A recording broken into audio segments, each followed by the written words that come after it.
Thanks for tuning in today. I'm Dr. Nick, the Incrementalist. Join me as I seek out the small incremental changes being applied in other industries that we can learn from and that can be applied in healthcare. Can these changes bring immediate value, but also add up to the big improvements and revolution we need in healthcare? Come along with me to explore the possibilities. My innovative guests from around the globe have used small incremental improvements to achieve their moonshot. And today, I'm delighted to welcome Kim Biddings. She is the Vice President of Product for BioKey. Kim, thanks for joining me today. Thanks for having me, Nick. Happy to be here. So before we start off, I think it's always relevant for our listeners to get a little bit of background. Tell us about your background and how you arrived at this point in your career. Sure. So I like to tell the fun fact, I was going to be a baking and pastry art major. I am no longer baking cakes. I know. I still eat them, but no, fell into this cyber career of mine straight out of college and started in the identity and access management space. I've since, for over the past decade, worked for all kinds of different cyber firms, as well as healthcare identity and access management. And now at BioKey, I'm really responsible for all of the product marketing and marketing functions at the organization. And I work very, very closely with our customers to deploy solutions like multi-factor authentication or other things successfully for them, right? Security, my mantra is security only works when it's adopted and people can use it. And so that's really a key focus for us here, is making sure that the flexibility and the solutions work for the people that have to use these secure solutions. His particular exercise machine hadn't actually had any impact, and I asked him how often he was using it, and he said he wasn't. So similar sort of experience. There you go. Or my favorite, actually healthcare related favorite story ever is they painted the hallways of the hospital, and all the clinicians started calling the help desk on Monday because they had written the passwords down next to the computer on the wall. And so, again, it doesn't work if the people don't like using it. So it's really important to make sure it's usable for people as well as secure. So I know we'll cover some of that, but I just have to say we've got to do a show just separately on stories from healthcare, because I think we could go on back and forward, because I've got a few more around those kind of examples, and that's a fantastic one. Yeah, the NHS, by the way, was the classic one. So maybe I'll tease you with that, and we'll hold it for another time. But I look forward to some additional exploration of this. So, sure. Security, multi-factor, you've talked a little bit about that. Those people that follow me or see some of my material will know that I've been SIM-jacked relatively recently. Just for the benefit of the listeners, what's SIM-jacking? Well, that's the process of taking over somebody's phone number, not just the phone, but the actual phone number, and then pointing all text messages, importantly, but also calls to a new number that's no longer under my control. And then they use that to sort of break in. And the text messaging piece, or in fact, even the voice messaging, is an example of two-factor authentication. But unfortunately, it's not great in terms of security. So if you would, share a little bit of the background of the multi-factor authentication that you've had experience with and seen implemented successfully. Sure. And, Nick, to go along with it, kind of an unknown fact is the NIST, right, is the organization that sets a lot of these standards for security. They actually put out a notice that SMS, those codes that you're getting via text, should be banned. And that was in 2016. And a lot of organizations, so you've become a victim to something that was known in the industry to needed to be banned in 2016. For anybody listening, Nick's not happy with that outcome. But, they're sent in clear text is one of the main issues with that method. But yeah, so looking at multi-factor authentication, first of all, it's important just to know the definition. All that it's trying to do is we've gone digital, right? We're all these digital identities when we're signing into something, logging in. And ultimately, all the goal that it is for multi-factor MFA is to prove you are who you say you are. Okay, that's been the goal of it always. We started with passwords. Those another fun fact, they're founded in the 1960s. And when the 2 years of them being created, they were hacked as well. Yeah, we still use them in 2022. We now then added in things that you have, right? So there's always categories, things that you know, things that you have. And what happened is the industry really standardized on phone-based methods. People started carrying cell phones. This was a very common thing to have. Before that, you had to carry around little hardware keys, these extra little tokens. And people didn't love that. And it's like, well, why can't I use the cell phone that's attached to my hip, right? And so what happened is the bad guys, the hackers, have just gotten smarter and smarter and smarter, like the person that walked into, I believe it was Verizon, right, and issued themselves your phone. And fundamentally, if you take away all the factors and the tech and everything, what I tell people our problem is we got away from people being part of the equation. If you look at what people are trusting, right, security is all based on a sense of trust. And so all we're trusting at this point is devices and tokens and objects. Nothing is actually telling me when I do a transaction with you that, Nick, you're actually the human behind the screen or the human behind the phone. And so there's the actual authentication process that's happening. And then what you experienced is when you enroll to use that factor in the first place, no one checks if you're you. You know, you just say, oh, I have a new phone I want to now use for this purpose. And they add these phones or they SIM swap, SIM jack, and get that. And again, it just goes back to nothing's identifying the people behind these transactions. Who continue to find new avenues. Mm-hmm. One of my favorite sort of commentaries around this is if you don't think they'll do something, spend a day at DEF CON and you'll realize, yes, they will, and they'll find new and innovative ways. They're very, very creative, and I think it's important to understand that. You've got all of this, you know, they're a target. In fact, they have the biggest target in terms of data breaches on their back because it's such a rich environment to mine for information to then go and do more bad stuff, not necessarily healthcare related. So they're a big target, but we're struggling with capabilities. How do we approach that? How do we fix this? Yeah, no, it's a great question. And, you know, the other thing you have to remember is healthcare is critical infrastructure. And we are in a time where cyber warfare is absolutely a real thing, right? And well beyond the current situation in Eastern Europe, right? That's been going on for decades. Yep. So if you know, hackers look for things about monetizing data, like you said, very valuable information, but they also look at disruption, right? That's why they've gone after elections or healthcare or things like that. When it comes to healthcare, what I always tell people is it's even more about people than in any other vertical. Right? Because if you block a clinician from being able to access a record, you are literally blocking them from maybe knowing what a patient's allergic to when they're having a heart attack, right? Or in a case, there was a recent lawsuit, actually it was about mid last year, where a doctor is actually being sued by a mother because they were under ransomware attack. The fetal monitors had crashed, right? Had been ransomed. And people were charting on paper. And unfortunately, her infant who had just been born was under distress for a very long period of time and unfortunately lost their lives. And that's because that technology was ransomed, right? So again, we've gotten to this world, especially in healthcare, right? Meaningful use was, I believe, 2009 or so timeframe where you can't do paper records. You have to be on a computer. You have to have digital records.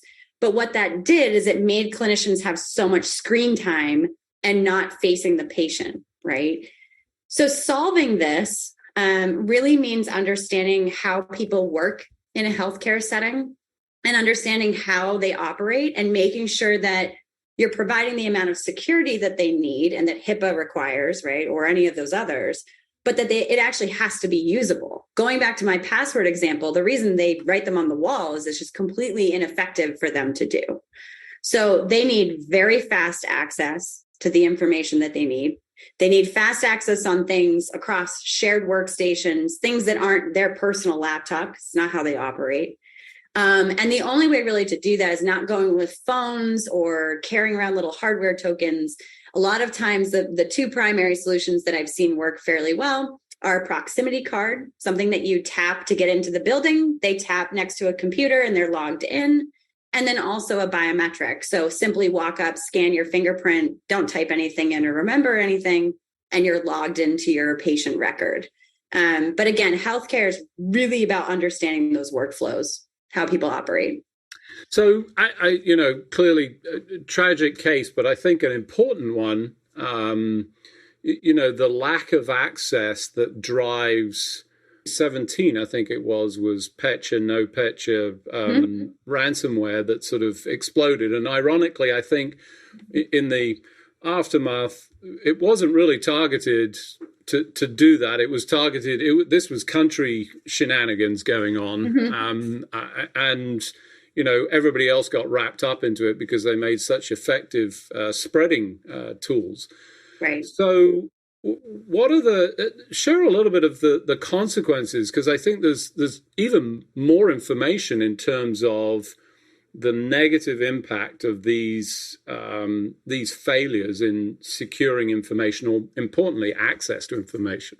Yeah, no, great question. And again, in healthcare, there's human impact, right? 18. And it essentially tied not the breach itself, but it tied the controls like multi-factor or other security controls they put in place that actually kept clinicians from being able to treat patients effectively and quickly, and it raised mortality rate, right? So in that case, oversteering, overcorrecting after a breach caused mortality rate to increase. The other thing you see often is if people, a hospital is ransomed. Hollywood Presbyterian, I believe, was around 2012. That was one of the, and I love, people ask me about ransomware. It's like, this has been going on a very long time. They didn't just start ransoming people. They've been doing this, it's just becoming a business now. But Hollywood Pres had to reroute all ER, and they had impact there. So the consequences in healthcare is extremely damaging. On top of that, you got to remember breaches and ransom or anything, regardless of the industry, has very, very bad reputational and brand damages. And so it's about data theft, it is about fines, HIPAA violations, all of that. But in hospitals, right, we people are revenue. We make revenue for hospitals. That's essentially by treating us and everything else. They are businesses. They operate as businesses. And so they focus on things like HCAHPS scores, right? Things in terms of patient satisfaction. And patients, we're getting much more savvy on when our data isn't safe or when an incident's happened, we may not go to the hospital anymore. We may choose, I live in Boston. I have a lot of options if I don't want to go to that one system. So it's having a dramatic impact, and it impacts us personally as people directly. Impact of ransomware and the security attacks that have taken place. I think you described this going back considerable number of years. In fact, there are some good proxies for this. We've seen studies that look at the impact of redirects of emergency cases in the case of marathons that descend. In fact, in your neck of the woods in Boston, and you see an impact on morbidity and mortality as a result of the Boston Marathon because people have to be redirected around the course because there's no traffic through there. So there's good data showing that this is a huge issue, plus all of the downstream that you rightly describe.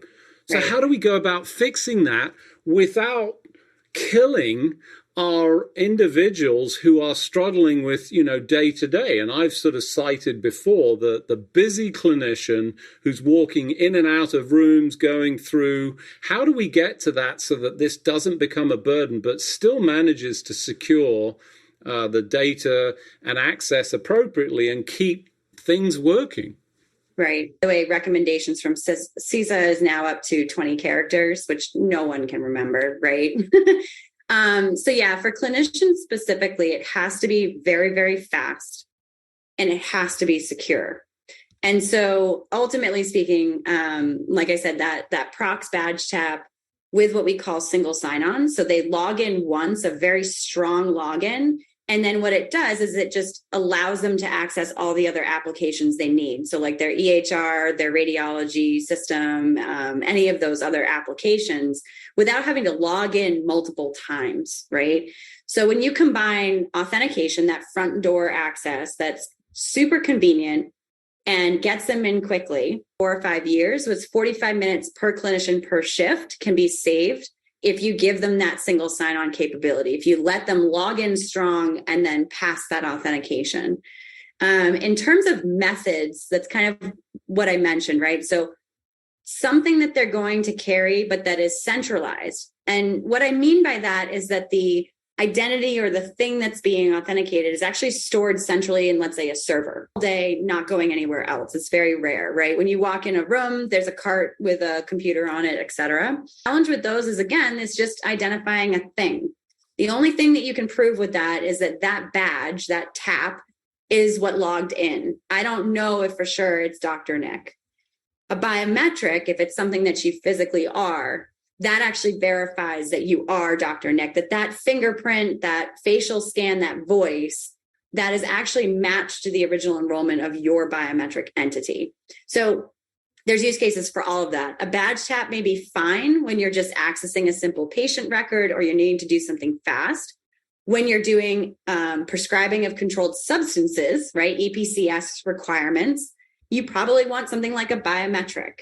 Again, if there's some areas like we see in research labs, it's not safe to carry anything, literally not okay. It could get stuck. I have some customers that have some really interesting manufacturing use cases with explosives, right? I mean, there are unsafe work environments where anything carried is not okay. And so then biometrics are also a great offering. So we call them identity-bound biometrics. It's because it binds the biometric to you, to the person and the identity, not just like, a Touch ID, Face ID that's just talking and authenticating on the device. These aren't nuclear codes to these are nuclear codes. Correct. I guess that's my sort of spectrum. And it's a good spectrum. I don't spend any time. And healthcare has some of that. I mean, let's be clear, bio level 4 to me, nuclear code kind of security and, all of the issues that you described. Yeah. But you talked about something and, I want to push back a little bit and say, well, if you centralize this, isn't that a perfect target? I'm going to say, well, let's just go access that. And that's what I see on Hollywood. I'm just going to say. Oh, yeah. Yeah. And we get it all the time. So, often these, at least the biometric part, it's not about secrets. And by the way, in this central repository, it's not pictures of fingerprints. That's like the most common question I get is they're going to hack the server and they're going to get my fingerprints and then it's all fallen apart. And the difference of these things is that, for example, you can see my fingerprints when I show you my hands. You can see my face by looking at me. The way these systems work are through very heavy encryption, heavy algorithmic processes. So when you actually enroll, let's say, a fingerprint, what happens is what gets stored in the server is so algorithmically changed and encrypted and stored at rest and blocked that it's not something that someone can open up that server and reverse engineer it and create it. My finger into a gummy bear. I love that one. And I put my gummy bear on the, sensor. And so what happens with that is it's all about liveness detection, right? And there's a whole thing that obviously anybody that's providing these solutions, and this is why, look, the FBI uses us, the Israeli Defense Force uses us. Like, again, this isn't technology that's not well tested for integrity, is that we're testing the liveness. We're capturing thousands of data points of all the ridges and grooves and shadows and nuances of who you are. And then by integrity, storing that through encryption. So again, it's people think it's like a password. It's a secret. As soon as I tell you, it's breached, right? And it's just not how biometrics work. It's based on essentially this integrity process, the algorithm that's in play at that point. Yeah, I think great points. And you sort of intimated a little bit about that when you talked about the recommendation for passwords now, at the 20 level, because that's essentially, it's brute force decryption techniques and time value and how quickly you can achieve that. We've seen this sort of, continued exponential Moore's law.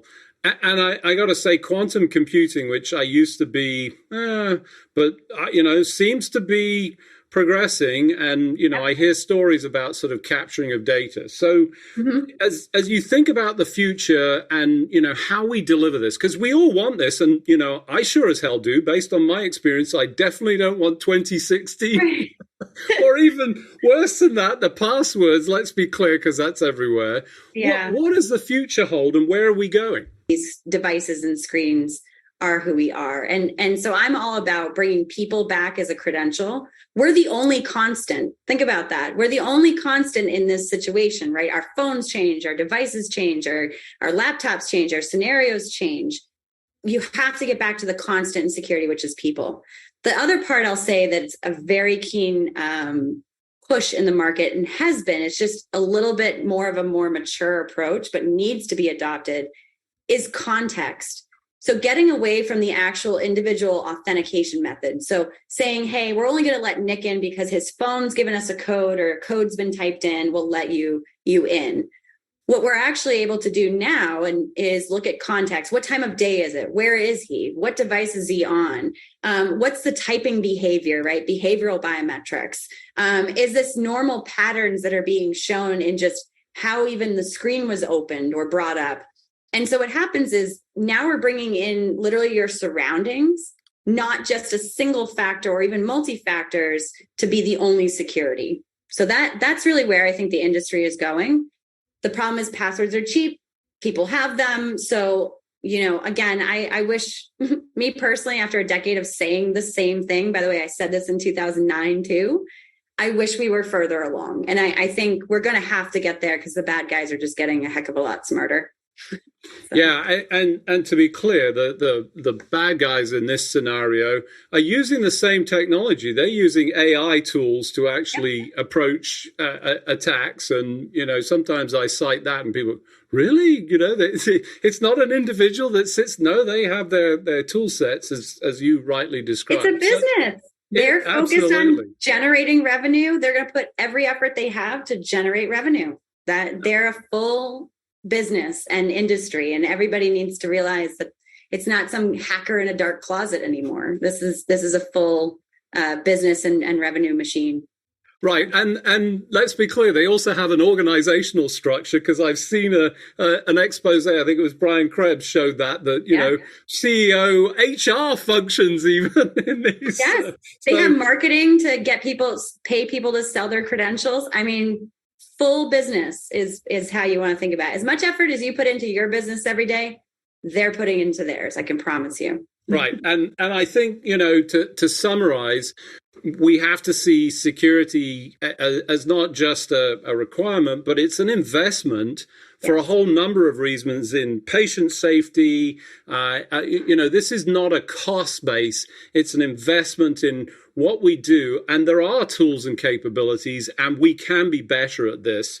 Unfortunately, as we do most weeks, we've run out of time. Just remains for me to thank you. I'm just going to say you're the pastry chef that should have been, that I want to spend time with talking about hacking and so forth in the future. Kim, thanks for joining me today. Thanks for having me, Dr. Nick. I appreciate it. Thanks for joining me today. Do you have any better ideas, or have you found a small incremental change that's brought about a big improvement in your world? Let's continue the conversation on our hashtag, The Incrementalist, or share with me at DrNick1 on Twitter. You can find more information about the show on our program page at healthcarenowradio.com, and tune in next time to hear my discussions with leaders and innovators from around the globe who've revolutionized their space by using small incremental improvements to achieve their moonshot. I'm Dr. Nick, the Incrementalist, and I'm starting a revolution through evolution.